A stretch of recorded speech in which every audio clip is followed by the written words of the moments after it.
saya masih pusing dengan kebingungan saya sendiri tentang yang namanya Allah Bapa Putra Roh Kudus. Yang saya pertanyakan, Tuhan saya yang mana gitu. Setelah saya belajar tentang Islam, Tuhannya satu. Sedangkan di Kristen agama saya sebelumnya, Tuhan Yesus itu bukan Tuhan. Dia adalah utusannya Allah. Tapi kenapa dia dituhankan gitu? Sampai akhirnya saya mikir, saya nggak mau pusing lagi. Ketika saya menemukan hal yang membuat saya berpikir secara jelas, ya udah, saya memutuskan untuk berpindah agama. Asyhadu an la ilaha illallah wa asyhadu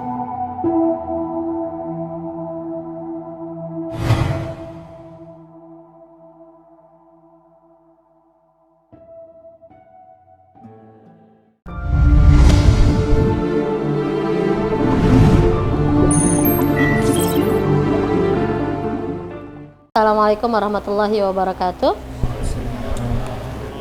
Alhamdulillah, Masya Allah wa tabarakallah, qadarullah masya'a fa'al. Tidaklah ada satu kejadian, perkumpulan, kecuali di situ ada hikmah, ada pelajaran, ada rencana yang maha mengatur semesta alam untuk kita saling belajar, saling mendengar, saling belajar, dan saling bersabar. Nah, qadarullah, hari ini kembali kita dikumpulkan di hari yang mulia ini, insya Allah. Bersama kita hadir juga nih pendeta yang luar biasa ikut menyaksikan. Nah, kalau bahasa Kristennya apa? Bukan assalamualaikum ya. Mudah-mudahan ini menjadi salah satu sebab ya Allah ridho ya, salah satu cara kita mencari kasih sayang baginda Rasulullah SAW. Allahumma shalli wa sallim wa barik alaihi. Karena bagaimanapun seorang pendeta pun juga manusia, kita juga perlu membangun hubungan yang baik dengan siapapun, karena kita nggak tahu kan setiap kita akhir hidup kita seperti apa. Nah, yang paling penting adalah seni bagaimana merespon setiap kejadian, merespon setiap apa yang kita temui, dan tidak meremehkan apa yang kita lihat dan kita dengar. Bisa jadi yang kita lihat, kita dengar ini adalah salah satu cara Allah Rabbul Alamin, Tuhan semesta alam, untuk kita menjadi lebih dekat, lebih taat lagi pada Allah. Dan qadarullah, hari ini ada bersama kita Abang Da Arnold Tasinu Haji ya, Masya Allah. Asli mana Bang? Aslinya di Pondok Cabe, Bu. Pondok Cabe, orang Medan ya? Iya, dari Medan. Bapak Medan. Bapak Medan, Ibu? Ibu Jogja. Jogja. Masih belum bersyahadat dua-duanya? Ibu sudah. Ibu sudah? Alhamdulillah meninggalnya dalam keadaan Muslim. Oh, Masya Allah. Bapak meninggal dalam keadaan Kristen. Dalam keadaan Kristen. Tapi teman-teman, sebelum kita melanjutkan percakapan lebih dalam, mungkin kita bahas sedikit ya bagaimana dalam Al-Quran dikatakan di surah Al-Asr ya. A'udzubillahi minasyaitonirrajim. Bismillahirrahmanirrahim. Wal 'asr. Demi masa. Innal insana lafi khusr. Sesungguhnya setiap manusia semuanya dalam kerugian. Illa, kecuali allazina, orang-orang yang amanu, mereka beriman. Jadi hari ini yang dikumpulkan di tempat ini adalah bukan orang-orang sembarangan ya, orang-orang pilihan, orang-orang ahli di bidangnya masing-masing, yang kita sama-sama dilatih bersabar untuk duduk lebih lama. Dari jam berapa tadi ya? Dari jam 2, jam setengah 2, asar, maghrib, dilatih bersabar, duduk lebih lama, bertahan lebih lama untuk mendapatkan banyak hal. Illal ladzina amanu wa amilus sholihat. Orang-orang yang tidak pernah rugi adalah orang yang dia yakin bahwa semua yang terjadi di alam raya ini ada yang ngatur, semua yang terjadi di alam raya ini semua pasti terbaik untuk hambanya.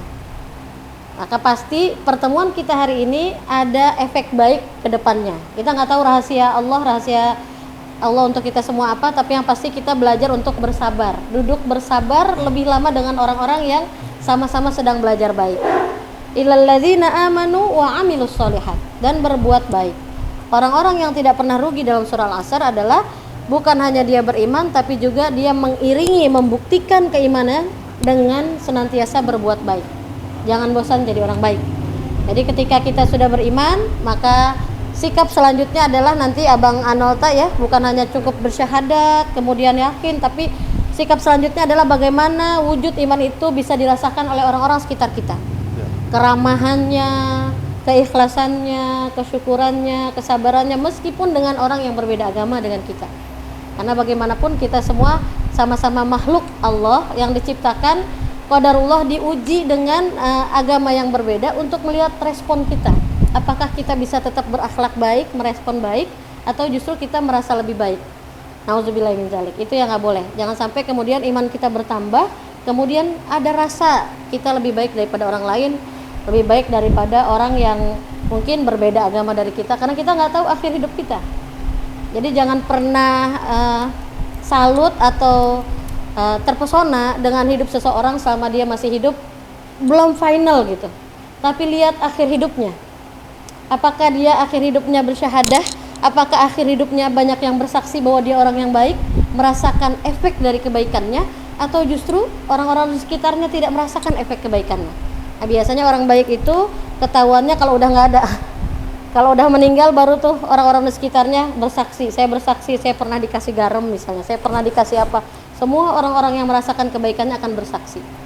Maka tadi orang-orang yang rugi, yang tidak akan pernah rugi dalam surah Al-Asr, yang pertama adalah dia beriman, dia akan mudah ridho dengan apapun episode yang Allah berikan, karena dia yakin bahwa di alam raya ini semua ada yang ngatur. Untuk apa? Untuk menguji kita apakah respon kita baik atau tidak baik. Kemudian yang kedua, orang yang tidak akan rugi, Bang Analta, adalah orang yang selalu membuktikan keimanannya dengan amal soleh. Walaupun mungkin katakan, abang udah nikah? Belum. Ini mau nikah atau sebab mau nikah atau bukan? Bukan ya? Bukan. Masih ada orang tua ya? Sudah tidak ada. Dua-duanya? Iya. Berarti adek? Punya kakak satu perempuan. Kakak satu perempuan, adek? Enggak ada. Enggak ada sama sekali. Berarti ada orang tua, pengganti orang tua kakak ya? Iya. Bagaimana kemudian nanti Bang Anolta diuji dengan kakak? Salah satunya adalah ketika kita punya uang, ingat sama kakak, atau dominan ingat istri. Itu kan juga ujian-ujian. Iya.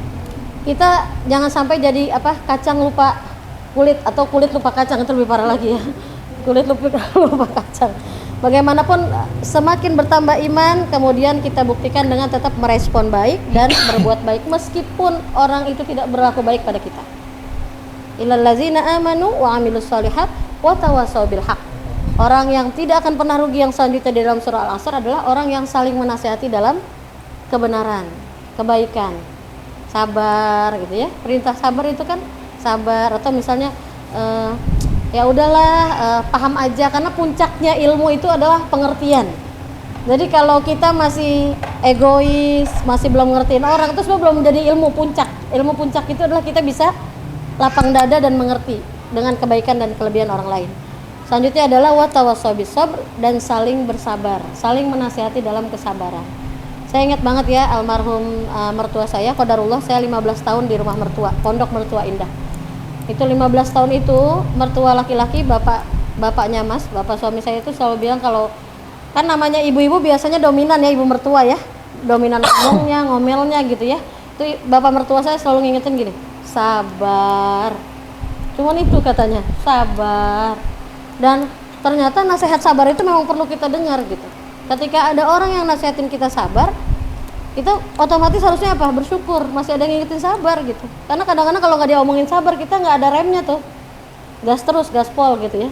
Tetapi ketika dibilangin ada yang sabar, kita jadi, oh iya sabar. Maka sabar, Bang Anolta ada 3, sabar dalam ketaatan. Nanti Bang Anolta setelah bersyahadah akan diuji dengan sholat 5 waktu. Mungkin selama sebelum Islam bisa santai-santai, tapi setelah masuk Islam, Bang Anolta ngedenger azan, ada kodenya nih, ada sinyalnya. Kalau azan udah berkumandang, berarti waktunya sholat. Tidak boleh ada pekerjaan lain. Kalau gurunda kami, Syekh Luqmanul Hakim, selalu mengajarkan STW. Kalau kehidupan kita pengen diperbaiki oleh Allah, maka perbaiki sholat kita. Sholat tepat waktu. Mau alasan apapun, mau tanggung, mau sibuk, kalau Tuhan atau Allah udah manggil, maka tidak boleh ada kegiatan lain. Tidak boleh ada yang lebih penting daripada Allah. Maka kalau Allah aja di nomor 2-in, apalagi kamu gitu ya. Makanya Bang Anolta nanti kalau sudah bersyahadah, resikonya Bang Anolta akan merasakan ketidaknyamanan. Bagaimana belajar sabar dalam taat. Maunya enak-enak gitu ya, lagi tidur, pengennya tidur terus gitu ya, sampai maghrib, isya, subuh nggak bangun-bangun misalnya. Tapi dalam Islam nggak bisa. Kalau udah bersyahadah, udah bersaksi, maka dia harus nurut dengan perintah. Dan sholat adalah perintah Allah untuk salah satunya adalah bersabar, untuk menguji kesabaran kita. Bisa nggak bersabar dalam taat? Bisa nggak, kata Allah, mendahulukan aku daripada pekerjaan kamu? Bisa nggak mendahulukan aku daripada aktivitas kamu? Kemudian yang kedua, sabar dalam menghadapi maksiat. Bagaimana nanti godaannya, Bang Anwalta, kalau sudah masuk Islam, udah nggak boleh sembarangan colek-colek perempuan, udah nggak boleh sembarangan minum-minum, nyekek-nyekek botol, nggak boleh, udah nggak boleh. Apalagi makan B2 udah nggak boleh juga. Kenapa? Karena semua ada dalam Al-Quran dan As-Sunnah. Bang Anwalta nanti ada tugas berikutnya, belajar. Karena dalam Islam nggak boleh beragama kalau nggak ada ilmu, nanti bisa sesat. Harus ada panduan. Nah, panduan dari Tuhan semesta alam adalah Al-Quran. Jadi nanti belajar bagaimana, apa sih yang dilarang, apa yang diperintah, supaya apa? Supaya Allah sayang sama kita. Karena goal settingnya, jangan pernah terpesona dengan kesuksesan orang di dunia sampai memastikan dia masuk surga. Jadi kalau kita ngeliat orang kaya biasa aja, karena dia belum masuk surga. Kalau dia udah final masuk surga, baru kita excited gitu kan. Oh, Masya Allah, ahli surga. Jadi ketika kita menjadikan Allah di atas segalanya, maka apapun perintah Allah kita akan jalankan dengan segala resiko. Jadi sebelum abang bersyahadah, saya kasih gambaran seperti itu. Siap. Abang udah siap dengan seperti itu? Siap. Insya Allah ya. Kemudian yang ketiga adalah bersabar ketika menghadapi musibah. Abang nanti kalau udah masuk Islam, itu nggak semua orang suka kan? Dan semua orang yang tadinya abang kebiasaan-kebiasaan lama akan berubah jadi kebiasaan baru. Bangun subuh, sholat tahajud, belajar, ngapalin bacaan sholat, itu kan Masya Allah. Kalau nggak sabar-sabar ya, bagaimana harus baca buku, ngapalin. Saya Masya Allah salut ya dengan Mbak siapa nih? Mbak Sofa. Itu doanya Masya Allah. Allahumma antas salam wa minkas salam wa alaika ya salam. Masya Allah. Doanya benar-benar apa ya, fasih. Jadi di situ terlihat kesungguhan dia belajar, kesungguhan dia dekat dengan Tuhan. Dia tuh betul-betul doa tuh kayak orang ngobrol sama Tuhan tuh, sama Allah tuh udah kayak orang ngobrol. Saya di sampingnya cuman amin aja ya Allah, nggak kedengeran sih, tapi apa yang dia minta aminkanlah ya Allah. Itu respon. Nah jadi nanti kalau abang sudah masuk Islam dengan segala resiko tadi, nah, karena abang sudah berani memulai, maka abang harus berani menyelesaikan. Sampai kapan? Sampai mati. Karena ukuran baiknya seseorang, abang syahadat sekarang, maka ukuran bagusnya seseorang itu adalah ketika di akhir hidupnya dia bersyahadat. Nah, bagaimana kemudian sisa-sisa umur kita ini diisi dengan amalan-amalan taat, ya, insya Allah ya. Jadi yang pertama apa? Beriman, kemudian membuktikan keimanan dengan beramal soleh, nggak boleh egois, harus peduli dengan orang-orang sekitar, solih sosial, bukan hanya solih pribadi. Kemudian yang ketiga, saling menasehati dalam kebaikan. Kalau ada teman yang minum minuman keras, minimal berani nasehatin. Ada teman yang main perempuan yang udah berlebihan ya. Sekarang kan banyak tuh judi online ya. Terus pinjaman online, itu juga udah nggak boleh abang. Kalau udah masuk Islam udah nggak boleh lagi. Jauhin riba, udah harus siap dengan segala resikonya ya. Baik, mudah-mudahan Abang Da Anwalta Sinu Haji, insya Allah dimudahkan Allah. Tapi sebelum abang bersyahadah, kalau boleh tahu alasan abang bersyahadah masuk Islam tuh apa? Kembali pulang tuh apa? Kalau boleh tahu izin. Berawal dari tinggal di lingkungan yang mayoritas tuh rata-rata orang Islam. Sedari kecil sekolah di sekolah dasar yang hampir mayoritasnya pun muridnya Islam. Jadi udah ketanam di telinga dan otak, setiap pagi baca surat Al-Fatihah. Sampai secara nggak langsung jadinya hafal. Sampai masuk usia remaja, di gereja merasa kurang nyaman karena adanya kesenjangan sosial. Sampai akhirnya muncul rasa malas dan akhirnya lebih banyak meninggalkan ibadah di gereja, jadi malah lebih banyak belajar tentang agama Islam. Dan menurut saya agama Islam cukup masuk akal. Banyak dan penuhnya toleransi dalam cara beribadah. Contoh kecil yang saya pelajari adalah ketika ingin sholat, tidak ada air untuk berwudu, masih diperbolehkan dengan debu. Satu hal yang menurut saya itu sangat toleransi sekali. Dan yang menurut saya masuk akal, ya Tuhannya satu. Makanya saya ambil pelajaran di otak saya bahwa ini yang menurut saya sangat jelas. Cukup rasional, karena kan saya juga mikir kita dilahirkan dibekali dengan akal dan sehat. Itu gunanya saya untuk berpikir dan sampai akhirnya memilih untuk berpindah agama. Tapi prosesnya lumayan lama tuh. Karena untuk ngumpulin niat dan nyali keberanian untuk ngomong sama orang tua itu nggak gampang. Karena rasa khawatir, takut diomelin. Karena ingat dari kecil dididik di agama ajaran Kristen kan. Kristen apa? Protestan. Tapi alhamdulillahnya di luar dugaan saya, di luar kekhawatiran saya ketika saya minta izin sama almarhum bapak saya, bapak saya nggak banyak ngomong. Bapak saya cuman menjawab dengan satu kalimat, jika memang benar itu pilihanmu, maka jalanilah kewajibannya. Masya Allah. Nggak ada lagi yang disebut selain itu. Langsung selesai pembicaraan saya dengan bapak saya. Sampai akhirnya saya memutuskan untuk masuk Islam. Masya Allah ya. Justru dari cerita beliau kita belajar bagaimana menjadi orang tua yang bijaksana. Jadi orang tua tuh cuma support system aja. Kebanyakan orang tua sekarang kan kadang-kadang banyak mengaturnya, banyak terlalu over ya. Padahal anak secara alamiah ketika dia ngikutin fitrahnya dia akan bisa membedakan mana yang hak, mana yang batil gitu ya. Dan satu kata yang kita garis bawahi tadi, kalau itu memang benar pilihanmu maka laksanakan kewajibannya. Masya Allah ya. Jadi sikap lapang dada orang tua beliau itu jadi pelajaran buat kita nih para orang tua, bahwa ternyata respon orang tua yang bagus itu malah bikin anak juga tetap bagus. Nah makanya ini juga nanti ujian buat Bang Anolta kan, akan ada nanti mungkin ada yang muji, ada yang menghina. Tapi ingat dalam Al-Quran dikatakan qulillahumma malikal mulk tu'til mulka man tasya wa tanzi'ul mulka mimman tasya wa tu'izzu man tasya wa tudhillu man tasya. Allah yang memuliakan seseorang, Allah yang menghinakan seseorang. Kita tidak akan hina oleh kekayaan kita, status sosial kita, atau apapun yang menurut manusia itu bisa menghinakan kita kalau Allah tidak menghinakan kita. Jadi kalau tadi kan ada satu yang digarisbawahi adalah karena di gereja ada kesenjangan sosial. Ya, kalau boleh tahu kesenjangan sosial jadi maksudnya? mungkin perasaan saya aja ya kali ya yang berlebihan.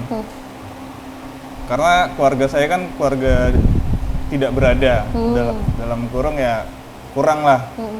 Di gereja ini ibu saya kerja sebagai pramubakti. Apa tuh? Yang bersih-bersih. Oh, ya, Bapak oke. saya kerja sebagai security di gereja tersebut.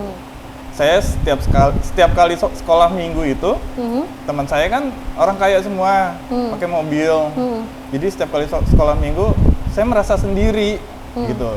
Setiap kali saya coba buat berbaur, mereka berusaha menghindar. Itu yang jadi alasan kenapa saya jadi malas ke gereja. Ditambah saya belajar juga. Saya masih pusing dengan kebingungan saya sendiri tentang yang namanya Allah Bapa Putra Roh Kudus. Yang saya pertanyakan, Tuhan saya yang mana gitu. Setelah saya belajar tentang Islam, Tuhannya satu. Sedangkan di Kristen agama saya sebelumnya, Tuhan Yesus itu bukan Tuhan. Dia adalah utusannya Allah. Tapi kenapa dia dituhankan gitu. Sampai akhirnya saya mikir saya nggak mau pusing lagi. Ketika saya menemukan hal yang membuat saya berpikir secara jelas, ya udah saya memutuskan untuk berpindah agama. Oke. Tapi ini dari histori ya. Iya. Historinya, hasil ceritanya ketika saya mau berbaur mereka menghindar. Ini kata kunci sebenarnya nasihat untuk kita semua. Jadi yang bikin orang respect itu adalah sikap baik kita, ya kan? Ya. Dengan ya salah satunya tadi merangkul siapapun, tidak melihat secara fisiklinya, secara status sosialnya.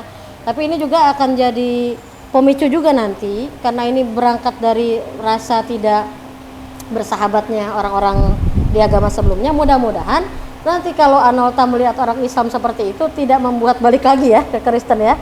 Tidak, Insya Allah enggak ya. Dan maaf saya potong, saya menjelaskan hal yang tadi itu bukan sebagai alasan saya mau pindah agama. Bukan ya. Itu hanya sebagai alasan saya kenapa saya jadi malas ke gereja. Oh, malas ke gereja. Oke, Ya. ya.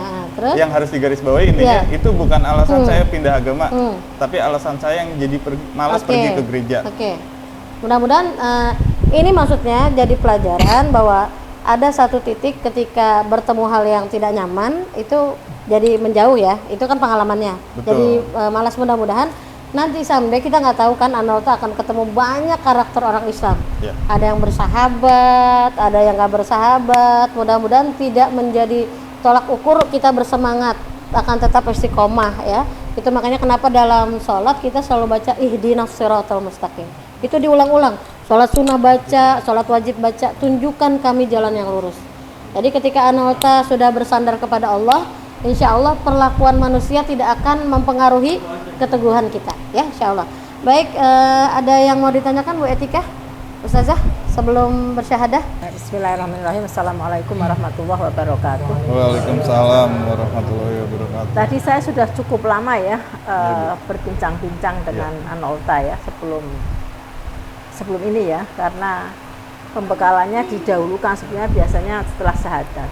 Nah, sekarang ini tadi Anulta bicara tentang logika bahwa Islam itu agama yang masuk akal misalnya kan dibanding agama lain atau agama sebelumnya.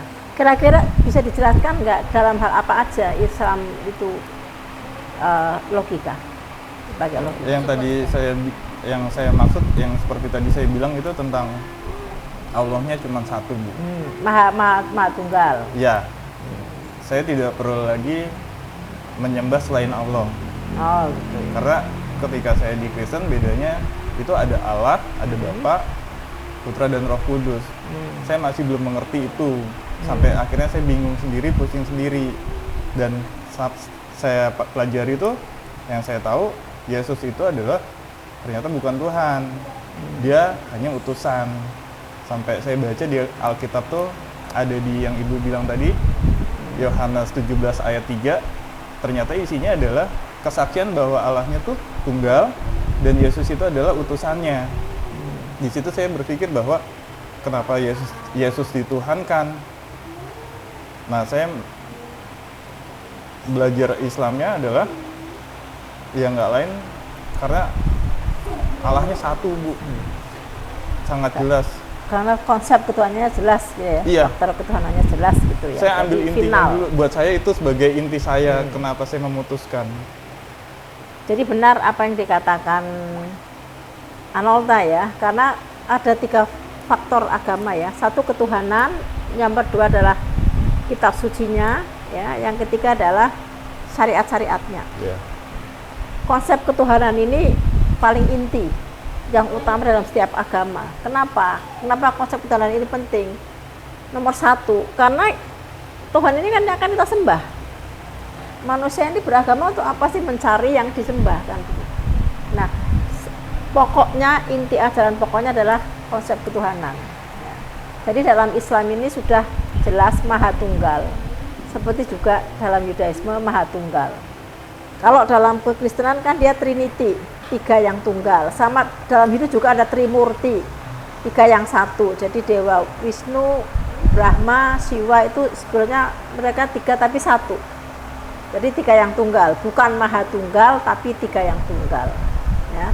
Jadi konsepnya ini sudah berbeda, konsep ketuhanan. Sehingga dengan perbedaan konsep ketuhanan itu, jadi ini setiap agama itu pasti ada aliran. Ada schools ya, yang saya bilang pasti ada aliran. Itu wajar ya, tetapi dengan konsep ketuhanan yang final itu aliran itu tidak terlalu banyak. Karena masjid pun tidak harus dibagi-bagi dengan masjidmu di mana kan gitu. Seperti gerejanya di mana gitu kan. Gereja mesianik liturginya beda dengan gereja karismatik misalnya kan, atau gereja yang lain. Bu Estefa dulu gerejanya di mana? Oh, di gereja Betel misalnya ya. Jadi masing-masing itu banyak sekali di mana gereja ini juga akan ditanya. Setiap orang itu akan masuk ke gereja yang sesuai dengan alirannya. Kalau di masjid, Anulta nanti kan nggak perlu tanya temennya kalau mau sholat Jumat, masjidmu di mana gitu. Jadi dia hanya di masjid itu, yang lain nggak bisa kan?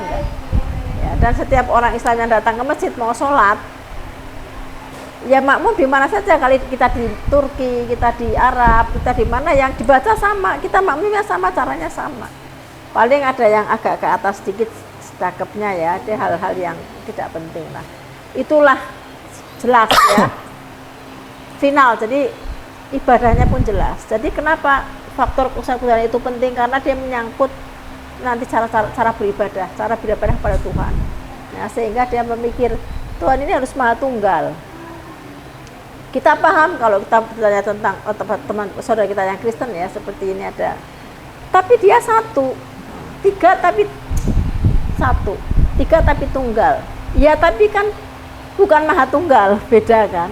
Maha tunggal dengan tiga yang tunggal tetap beda. Gitu. Ya kan? Kita maha tunggal, dia tiga yang tunggal, tetap tidak bisa disamakan.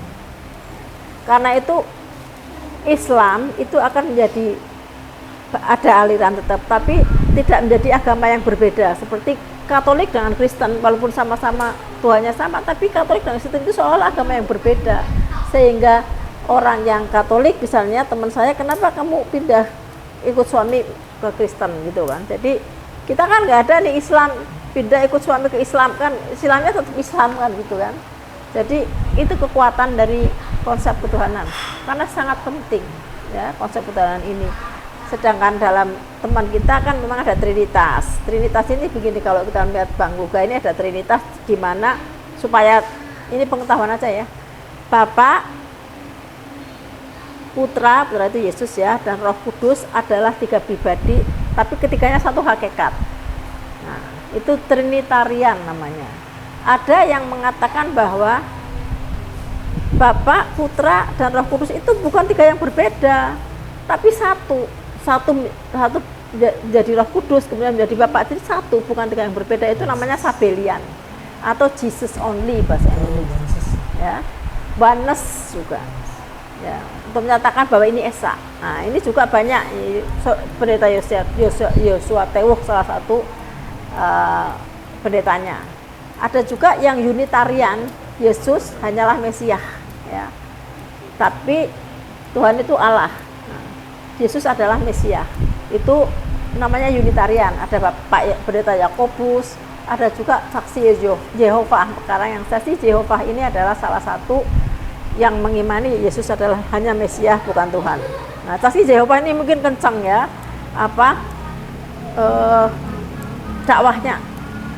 Karena waktu saya ke Australia itu, saya ke Sydney, begitu keluar dari MRT, di situ ada di trotoar juga ada dipasang board dengan 4 orang ibu dari saksi Jehovah. Semangat loh, dari Jakarta mereka Injil kerajaan Allah loh. Saya heran loh, kok bahasa Indonesia, kan saya di Australia ini kok bahasa Indonesia. Ternyata kalau Kamis bahasa Indonesia, kalau hari Sabtu bahasa Filipin, kalau hari ini jadi kan banyak multi etnis di situ, mereka sesuai dengan bahasanya gitu ya.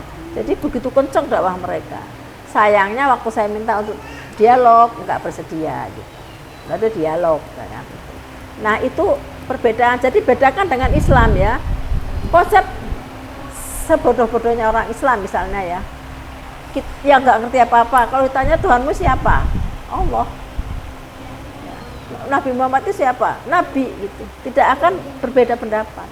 Seperti tadi Trinitarian, Sabelian, kemudian Unitarian ya, bahkan ada yang lain Triados dan sebagainya. Ini karena konsep ketuhanannya sampai sekarang mereka belum final karena masih berbeda pendapat.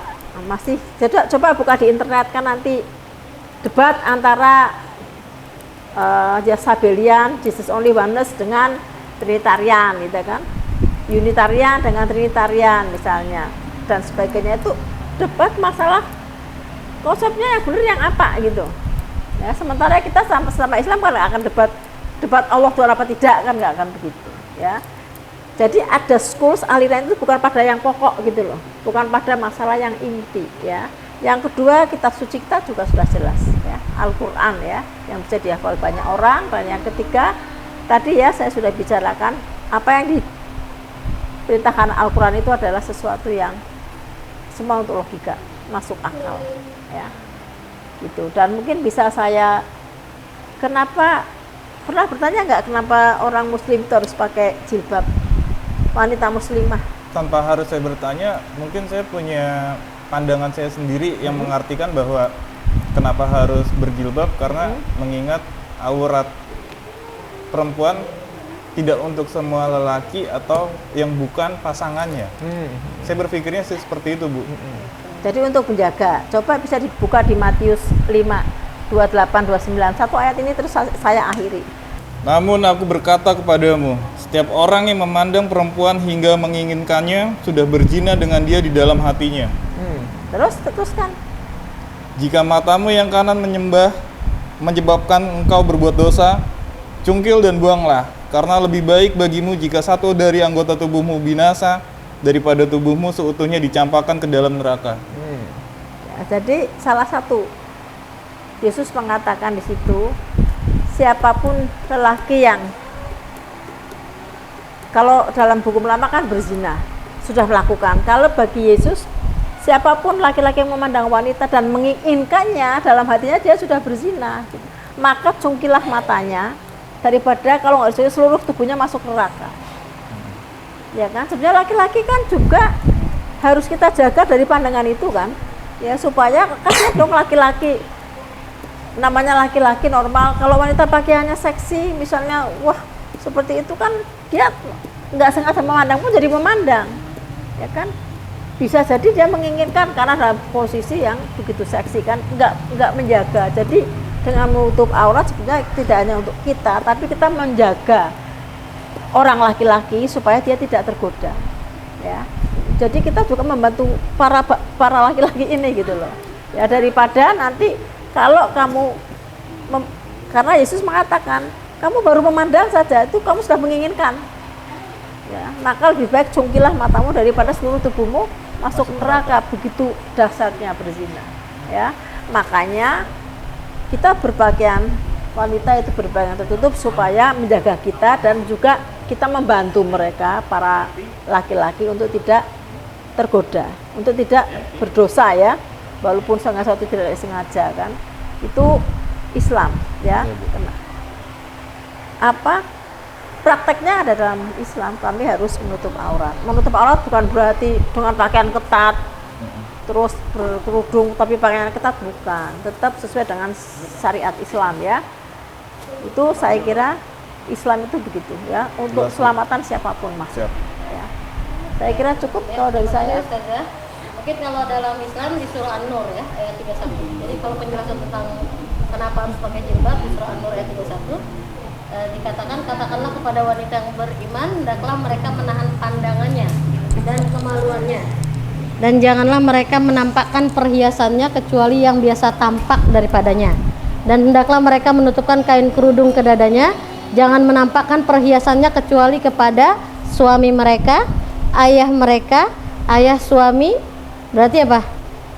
Mertua, putra mereka, putra suami mereka, saudara laki-laki mereka, putra saudara laki mereka, putra saudara perempuan mereka, wanita Islam, budak-budak atau pelayan laki-laki yang tidak punya keinginan terhadap wanita, atau anak-anak yang belum mengerti tentang aurat wanita, dan janganlah mereka memukulkan kakinya agar diketahui perhiasannya yang mereka sembunyikan.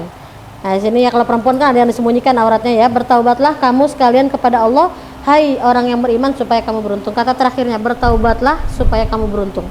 Jadi kalau kita mau ibadah nikmat, ya, ini termasuk rezeki dari Allah lah. Kembali pulang itu rezeki, karena nggak semua orang dituntun. Jadi kalau kita percaya semua ada yang ngatur, ini bukan kita yang diundang manusia, tapi kita diundang oleh Sang Penguasa alam semesta langsung untuk hadir ke sini. Dan mudah-mudahan yang punya rumah senantiasa diberikan keberkahan, ya, keluarga Ibu Sarpini dan keluarga besarnya. Dan 3 hal sebelum nanti bersyahadah, Bang Anolta, laki-laki harus sholat jamaah di masjid, MSQ. 1, kembali ke masjid. Kemana Bang Anolta nanti merasa nggak enak, nggak nyaman, jangan lari ke kafe, jangan lari ke hotel, pulanglah ke masjid Allah. Cari masjid yang 24 jam. Kalau di Petukangan ada Surau Duta Munzalan, itu 24 jam. Boleh nginep, makan dikasih, kajian banyak. Kemudian yang kedua, subuh. Bangunlah ketika orang belum bangun. Mandi subuh, mandi sebelum subuh, sholat tahajud, subuhan ke masjid, sedekah subuh, apapun yang diperintah belajar, pelajari dalam Al-Quran dan As-Sunnah, karena abang akan jadi imam nanti insya Allah, memastikan pasangannya sampai surga, anak-anaknya sampai surga. Kemudian yang ketiga, Quran, MSQ. Ini nasihat gurunda kami, Syekh Luqmanul Hakim, masjid, subuh, Quran. Perbaiki hubungan kamu dengan masjid, perbaiki hubunganmu dengan subuh, perbaiki hubunganmu dengan apa? Masjid, subuh, Quran, maka Allah akan perbaiki hubungan kehidupan kamu semuanya. Jadi kalau ada masalah sama keluarga, sama teman, sama harta, kemungkinan 3 ini yang belum benar. Sholatnya suka telat, subuhnya suka kesiangan, ya. Jadi abang kalau udah bersyahadah, siap-siap sholatnya laki-laki diperintahkan Allah di masjid, bukan di rumah, ya. Baik, kita untuk mempersingkat waktu ya, karena mau masuk, sudah masuk mungkin ya, masuk Isya ya, kita sama-sama dengarkan langsung syahadah yang akan dipimpin oleh Ustadz Ipung. Ya, kita akan dengarkan syahadah yang akan dipimpin oleh Ustadz Ipung. Silakan Ustadz. Sudah siap? Siap, Pak. Sudah tahu naskahnya? Sudah, Pak. Sudah pernah tahu? Sudah belajar naskahnya? Sudah. Bapak ikuti saya. Siap. Bismillahirrahmanirrahim. Bismillahirrahmanirrahim. Ashhadu an la ilaha illallah wa ashhadu anna Muhammadan Rasulullah. Saya bersaksi bahwa tidak ada Tuhan kecuali Allah. Dan saya bersaksi bahwa Nabi Muhammad adalah utusan Allah. Sah Bapak Ibu? Alhamdulillah. Mulai kali ini Ananda agamanya apa? Islam, Pak. Islam. Alhamdulillah. Takbir. Allahu Akbar. Alhamdulillah. Baik, alhamdulillah. Selamat kembali pulang Abang Analta. Nanti nama hijrahnya silakan ditanya sama Ustadz Ipung ya. Mudah-mudahan istiqomah insyaallah ya. Apapun yang terjadi bisa terus lapang hatinya, lapang dadanya, lapang rezekinya. Mudah-mudahan hijrahnya bisa membuka semua yang tertutup insyaallah ya. Hijrahnya, pindahnya bisa membuat Allah semakin ridho insyaallah, amin. Baik, auzubillahi minasyaitonirrajim. Sama-sama kita berdoa kepada Allah. Auzubillahi minasyaitonirrajim. Bismillahirrahmanirrahim. Ya Allah, ya Rahman, ya Rahim, ya Mujibas Sa'ilin. Allahumma shalli ala Sayyidina Muhammad wa ala ali Sayyidina Muhammad. Allahumma inna nas'aluka salamatan fid din. Ya Allah, sesungguhnya kami mohon keselamatan dalam beragama ya Allah. Wa afiatan fil jasad, sehatkan tubuh abangda kami ya Allah. Juga kami yang hadir hari ini ya Allah. Wa afiatan fil jasad wa ziyadatan fil ilmi, dan tambahkan ilmu kami ya Allah.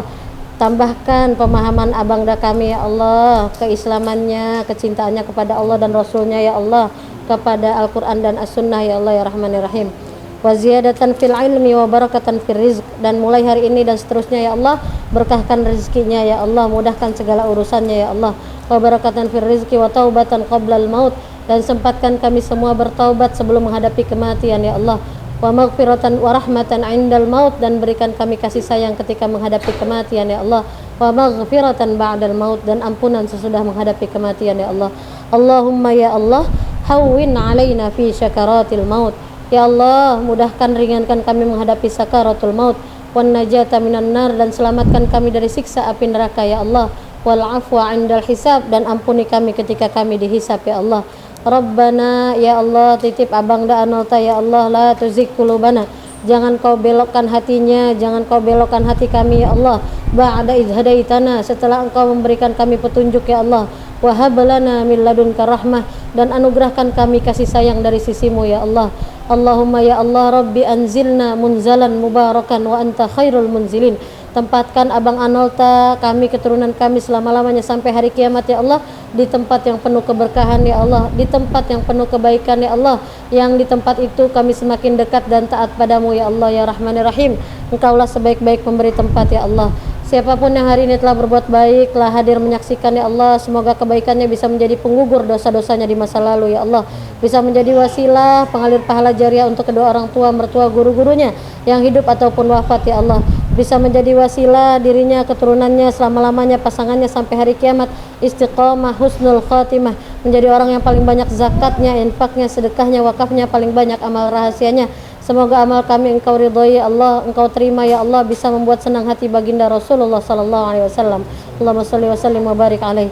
Ya Allah, khusus untuk abang Analta, juga sahabatnya, juga ustadz kami, Ustadz Ipung, dan juga Ustazah Etika, juga Sahibatul Bait, Ibu Sarpini, dan kami semua yang hadir hari ini ya Allah, bukakan untuk kami semua pintu-pintu rezeki yang baru, yang banyak, yang halal, yang berkah, tanpa bermaksiat kepadamu ya Allah. Sama-sama kita berdoa, Rabbana taqabbal minna innaka antas sami'ul alim wa tub alaina innaka antat tawwabur rahim. Kita bertobat kepada Allah, la ilaha illa anta subhanaka inna kunna minaz zalimin. Taubatnya Nabi Adam, Rabbana zalamna anfusana wa illam taghfir lana wa tarhamna lanakunanna minal khasirin. Rabbana atina fid dunya hasanah wa fil akhirati hasanah wa qina azabannar. Berikan kepada Abang Anolta juga kami semua yang hadir hari ini ya Allah kebaikan kebahagiaan di dunia dan di akhirat. Jauhkan diri kami semua dari siksa api neraka-Mu ya Allah ya Rahman ya Rahim. Wa sallallahumma sayyidina Muhammadin walhamdulillahi rabbil alamin. Al-Fatihah. A'udzubillahi minasyaitonir rajim. Bismillahirrahmanirrahim. Semoga siapapun yang menyaksikan Allah berikan hikmah hidayah, semakin dekat dan taat kita pada Allah. Apa yang kita lihat, kita dengar, kita rasa penuh makna, dan semoga kita semua senantiasa dilindungi dan disayangi Allah. Saya Halimatus Sadiah, kurang lebihnya mohon maaf. Assalamualaikum warahmatullahi wabarakatuh.